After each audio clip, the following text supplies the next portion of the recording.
کا دوسرا کنارہ محمد مصطفیٰ سے نکلا۔ صدیق کسے کہتے ہیں؟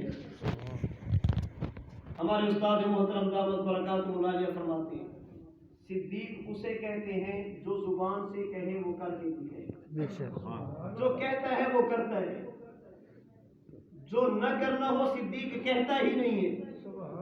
زبان پر کچھ ہو دل میں کچھ اور ہو، زبان پر کچھ اور ہو عمل میں کچھ اور ہو، اسے صدیق نہیں کہتے۔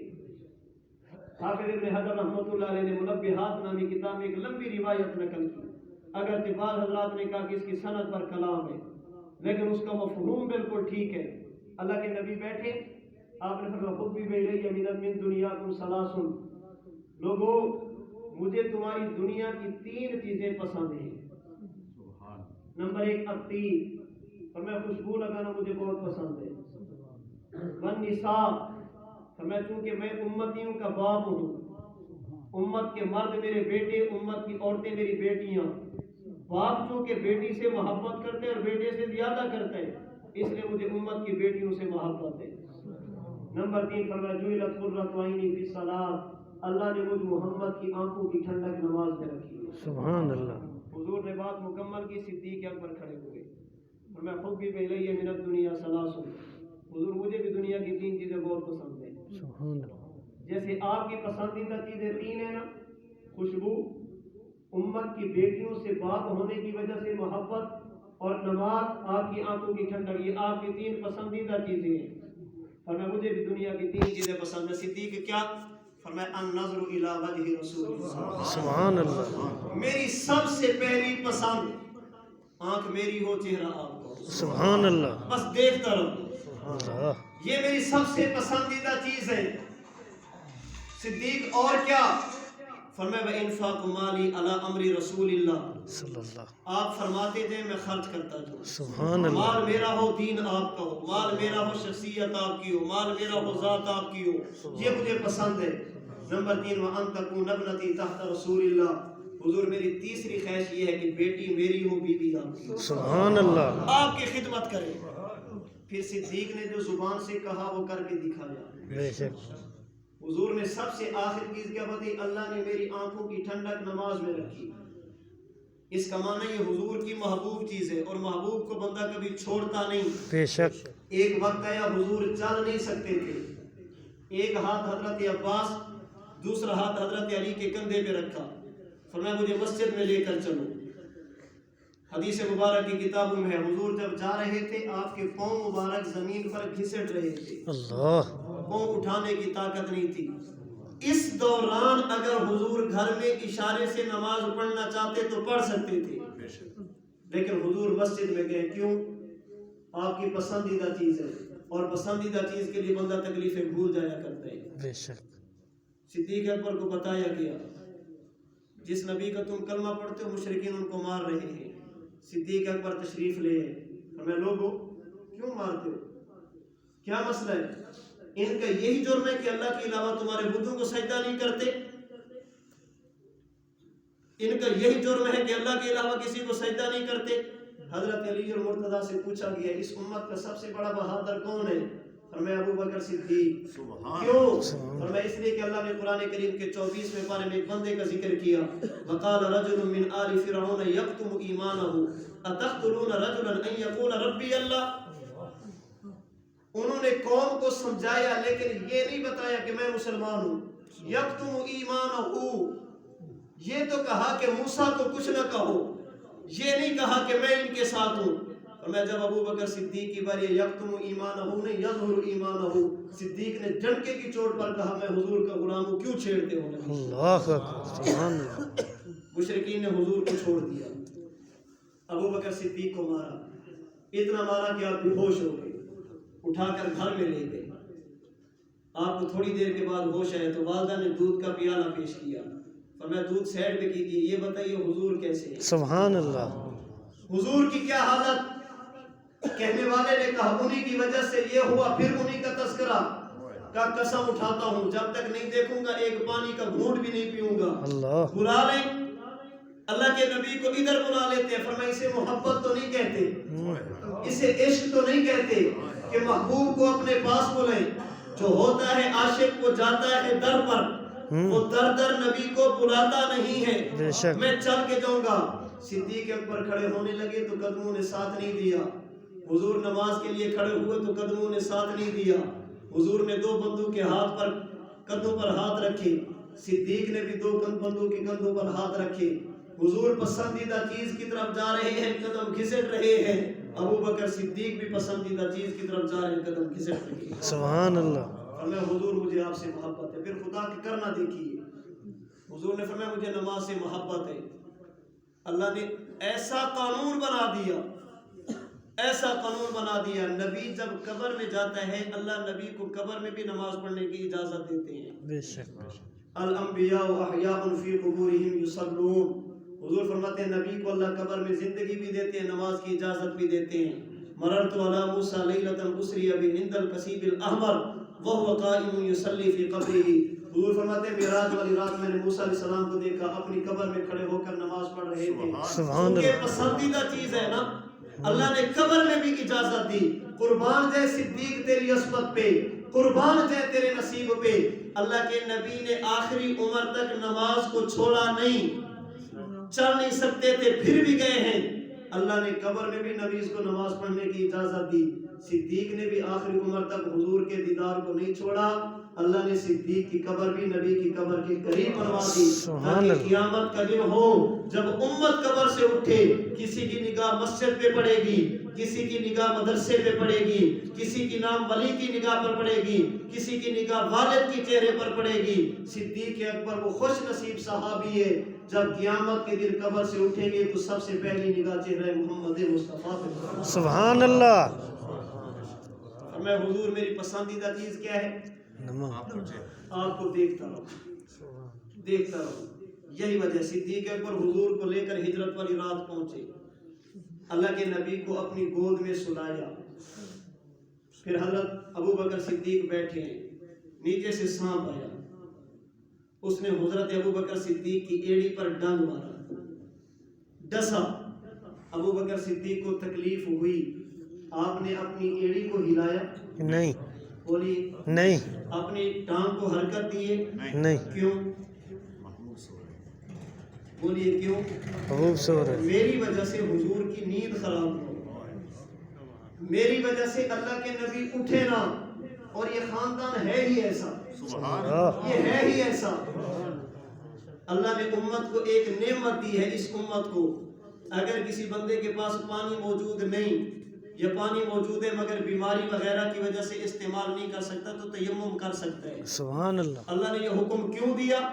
اللہ کے نبی آ رہے ہیں سفر سے واپس، ایک جگہ پر رکے، جب آگے جانے لگے تو حضرت عائشہ نے کہا یا رسول اللہ میرے گلے کا ہار نہیں مل رہا، گم ہو گیا۔ صحابہ کرام کو حضور نے کہا جب تک عائشہ کا ہار نہیں ڈھونڈو گے یہاں سے آگے نہیں جائیں گے، تلاش کر کے لے آؤ۔ صحابہ کرام ہار تلاش کر رہے ہیں، حضور نے حضرت عائشہ صدیقہ کی گود میں سر رکھا سو گئے۔ سبحان اللہ۔ نماز کا وقت ہوا، پانی موجود نہیں، جنگل بیابان ہے، وضو کرنا ہے، نماز پڑھنی ہے، کیا کریں؟ ایک صحابی نے جا کر ابو بکر صدیق کو کہا یہ سارا کچھ تیری بیٹی کی وجہ سے ہوا ہے، یہ سب کچھ تیری بیٹی کی وجہ سے ہے۔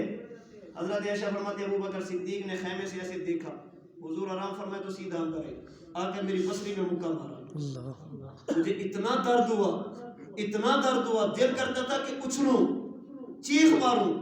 ایسا ہوا کیا؟ فرماتے حضور تو سو رہے ہیں۔ سبحان اللہ۔ میں نے درد برداشت کیا کہ حضور کی آنکھ نہ کھلے۔ اللہ کے نبی اٹھے، ہاں بھی کیا ہوا؟ حضور پانی بھی نہیں ہے، نماز کا وقت بھی قریب ہو گیا۔ فانزل اللہ آیت التیمم، اللہ نے جبریل کو بھیجا، فرمایا جا کر محمد مصطفیٰ کو کہہ دو اگر پانی نہیں ہے تو زمین پہ ہاتھ مار کے تیمم کریں، اللہ تمہیں نماز میں وہی اجر دے گے جو وضو والا ہوتا ہے۔ جو تھوڑی دیر پہلے کہہ رہے تھے نا ابو بکر تیری بیٹی کی وجہ سے، وہی صحابی بول اٹھے ابو بکر یہ تیرے خاندان کی کوئی پہلی برکت تو نہیں ہے جو اللہ نے ہمیں دی؟ سبحان اللہ۔ اس خاندان کی وجہ سے اللہ نے ہمیں بہت دیا۔ صدیق اکبر کو پاؤں پر سانپ نے ڈسا، صدیق نے کیوں نہیں ہٹائی؟ تاکہ میری وجہ سے حضور اٹھے کیوں تھے؟ اللہ کے نبی اٹھے کیوں تھے؟ صدیق اکبر کی آنکھ سے نکلا آنسو، سیدھا گیا حضور کے چہرے پر، اللہ کے نبی کی آنکھ کھل گئی۔ اب بات سمجھنا، پریشان نہیں ہونا، میں نے جواب دینا ہے۔ صدیق اکبر ٹانگ کیوں نہیں ہلا رہے؟ میری وجہ سے حضور نہ اٹھیں. حضور اٹھے کس کی وجہ سے تھے؟ تو جو صدیق سانپ کا ڈنگ برداشت کر سکتا ہے وہ ادھر منہ کر کے آنسو سائڈ پہ نہیں گرا سکتا. تو حضور کو اٹھایا کیوں ہے؟ صدیق نے جواب دیا النظر الی وجہ رسول اللہ.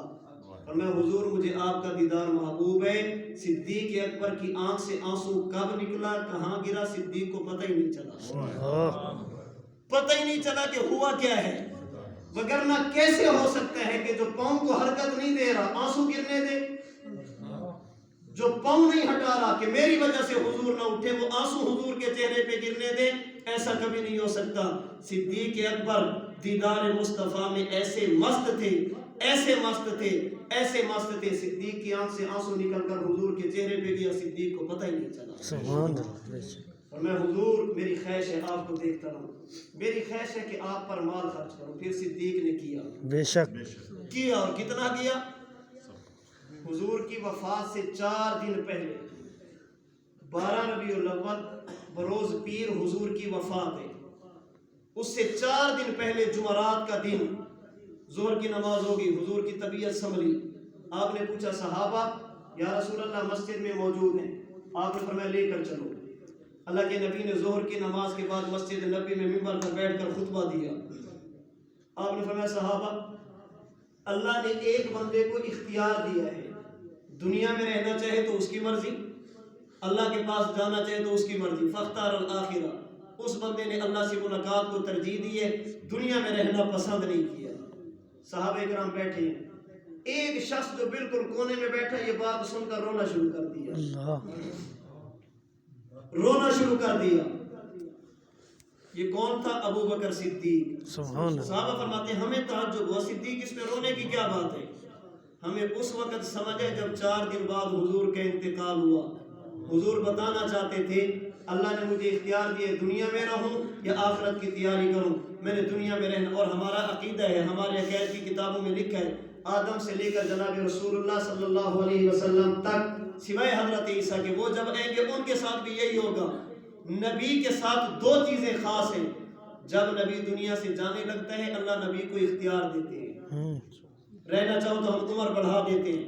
اور نمبر 2 اللہ جب فرشتے کو بھیجتے ہیں تو فرشتہ اجازت لے کر آتا ہے. نبی اجازت نہ دے تو فرشتہ قریب بھی نہیں آتا.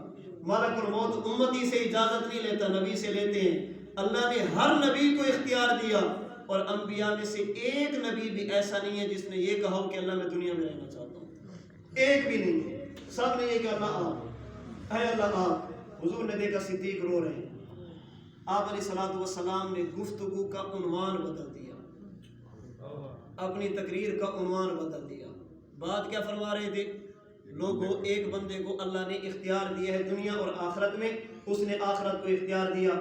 اللہ کے نبی نے تقریر کا عنوان بدلا. فرمایا لوگوں ان امن الناس علی فی صحبتہ و مالہ ابا بکر. میں نے تم سے جان بھی مانگی ہے تم نے دی ہے, میں نے مال بھی مانگا تم نے دی ہے, لیکن جتنا ابو بکر نے دیا تم میں سے کسی نے بھی نہیں دیا. اللہ اکبر. جتنا صدیق نے دیا کسی نے نہیں دیا. جس بندے نے میرے ساتھ احسان کیے میں نے سب کے بدلے دے دیے. ما خلا ابا بکرین. ابو بکر صدیق وہ ہے جس کے احسانوں میں محمد جکڑا ہوا جا رہا ہوں, میں بدلہ نہیں دے سکا. یکافئہ اللہ یوم القیامہ. صدیق کے احسانات کا بدلہ اللہ قیامت کے دن خود عطا فرمائیں گے. اللہ کے نبی نے مزید چلاتے ہوئے 4 دن پہلے اپنی وفات سے 4 دن پہلے فرمایا لوگوں جس بندے کے گھر کا دروازہ مسجد نبی میں کھلتا ہے سارے بند کر دو. کسی کو مسجد میں دروازہ کھولنے کی اجازت نہیں. مسجد اور صحابہ کے گھر کی دیوار ایک تھی. لوگوں نے گھر کی دیوار کے اندر کھڑکیاں لگا رکھی تھی تاکہ ادھر سے نکل کر مسجد میں نماز کے لیے آئیں. فرمایا سارے بند کر دو الا خوخت ابا بکر. ہاں ابو بکر صدیق کا دروازہ کھلا رہے گا, ان کے دروازے کو بند نہیں کرنا. امام ابن کثیر فرماتے ہیں فیہ اشارۃ الی خلافتہ. اللہ کے نبی بتانا چاہتے تھے میں دنیا سے جا رہا ہوں, میرے بعد مصلی پہ کھڑا ہونے والا ابو بکر ہوگا, اس لیے آپ نے فرمایا دروازہ کھلا رکھنا کیونکہ امام کی ضرورت ہے نماز پڑھانے کے لیے آنا, تمہاری ضرورت نہیں. سارے دروازے بند کر دو. اللہ کے نبی نے آخری جملہ فرمایا لو کنت متخذا من امتی خلیلا لاتخذت ابا بکر خلیلا. یاد رکھنا یہاں خلیل کا معنی دوست نہیں ہے, وہ تو حضور اور ابو بکر تھے. یہاں دوست کا معنی کیا, خلیل کا معنی کیا؟ ملا علی قاری رحمۃ اللہ علیہ فرماتے ہیں یہاں خلیل کا معنی یہ ہے, حضور فرماتے ہیں صحابہ اگر میں اللہ کے علاوہ اپنی ساری ضرورتیں کسی کے سامنے رکھتا اور وہ کبھی مجھے نہ کرتا, وہ صرف ایک ہی بندہ ہے جسے ابو بکر صدیق کہتے ہیں. سبحان اللہ. میں ساری ضرورتیں اللہ کے سامنے رکھتا ہوں, اگر میں اللہ کو چھوڑ کر ساری ضرورتیں کسی کے سامنے رکھتا اور وہ کبھی مجھے یہ کہتا تھا حضور یہ نہیں ہو سکتا, اس کی زندگی میں نہ ہے ہی نہیں, اس نے زندگی میں بس ایک ہی لا سیکھا ہے, لا الہ الا اللہ, اس کے علاوہ اس کی زندگی میں لا نہیں. جتنا اس بندے نے مجھے فائدہ دیا اتنا فائدہ کسی نے نہیں دیا. تو فرماتے صدیق وہ ہوتا ہے جو کہتا ہے وہ کرتا ہے. اللہ کے نبی کے اس یار نے نبی کے ساتھ وفا کی, وفا کی انتہا کی, دین کے ساتھ وفا کی, وفا کے ساتھ انتہا کی. جب آخری وقت آیا امام رازی نے تفسیر کبیر میں لکھا, رشتہ داروں کو بلایا, کہا لگتا ہے اب دنیا سے جانے لگا ہوں, وصیت کرنے لگا ہوں, مال کی, جائیداد کی, پراپرٹی کی, دنیا داری کی, تجارت کی. فرمایا نا نا نا, میں اب دیکھنا چاہتا ہوں اللہ کے لیے میں نے کیا کیا. جب بندہ دوستی کے اس منحج پر پہنچ جائے پھر بندے کو ناز ہوا کرتا ہے, بندے کو فخر ہوا کرتا ہے, بندے کو امید ہوتی ہے کہ میرا دوست مجھے مایوس نہیں کرے گا. اور میں جب دنیا سے چلا جاؤں میری چارپائی کو اٹھانا, جنازہ پڑھنے کے بعد نبی کے روضے کے باہر رکھ دینا, حضور سے مانگنا اجازت, اگر نبی کی قبر سے اجازت مل جائے تو حضور کے ساتھ دفن کرنا, نہ ملے تو جنت البقیع میں دفن کر دینا. امام راضی فرماتے ہیں صدیق اکبر کا جنازہ اٹھا کر صحابہ نے, عمر, عثمان, علی, ان صحابہ نے اٹھا کر اللہ کے نبی کے روضے کے سامنے رکھا. السلام علیکہ یا رسول اللہ, ھذا ابو بکر بالباب, حضور آپ کا غلام آیا. فرماتے فیض الباب قد انفتح, دروازہ کھل گیا. ونودی من القبر الشریف, اور اللہ کے نبی کی قبر سے آواز آئی ادخل الحبیب الی الحبیب, آج ابو بکر کو محمد کے ساتھ دفن. سبحان اللہ. پھر دنیا نے اپنی آنکھوں سے دیکھا. امام رازی نے اسے صدیق اکبر کی کرامت میں شمار کیا.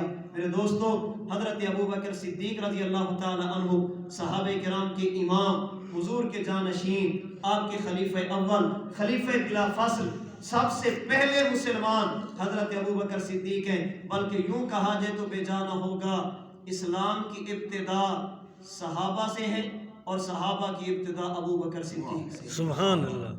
اسلام کی ابتدا صحابہ سے, صحابہ کی ابتدا ابو بکر صدیق سے. اس بندے نے اسلام کی یوں ابتدا کی. آج ہم تک جتنا دین پہنچا اس میں صحابہ کا, بالخصوص سیدنا صدیق اکبر رضی اللہ تعالی عنہ کا حصہ ہے. ضرورت اس بات کی ہے ہم اپنے ان محسنوں کا تذکرہ کرتے رہیں, ان کے بارے میں اچھی باتیں امت کے سامنے لاتے رہیں. پھر جو باتیں ماننے والی ہیں ان کو مانتے رہیں, اگر عمل کرنے والی ہیں ان پر عمل بھی کرتے رہیں. اللہ تعالیٰ مجھے اور آپ کو حضرت ابو بکر صدیق رضی اللہ تعالی عنہ کے نقش قدم پر چلنے کی توفیق عطا فرمائے. آمین. الحمدللہ.